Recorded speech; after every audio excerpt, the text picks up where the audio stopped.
Okay sir. புதிய முயற்சிகள்ல அவங்க ஈடுபடுறாங்க. நான் புதுசா ஒரு தொழில் தொடங்குறேன். அந்த மாரி ஏதாவது ஒரு விஷயம் புதுசா பண்றாங்க அப்டின்னா, அதுல எந்த அளவுக்கான ஒரு பலன்கள் உங்களுக்கு கிடைக்கும் சார்?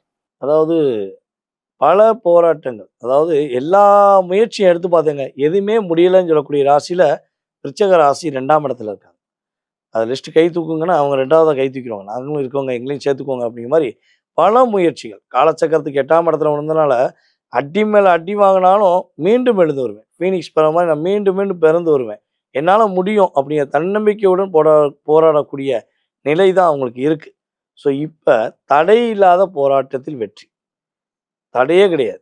இவங்க எந்த முயற்சி எடுத்தாலும் அது வெற்றி. அது தொழிலா இருக்கட்டும், வேலையா இருக்கட்டும், குடும்பம் சார்ந்த விஷயங்களா இருக்கட்டும். ஸோ எந்த விஷயத்துல இவங்க கரெக்ட்டா செயல்படணும்னு நினைக்கிறாங்களோ, அதை அப்படியே ப்ராப்பரா செய்து, அதில வெற்றி பெறக்கூடிய வாய்ப்பு உண்டு.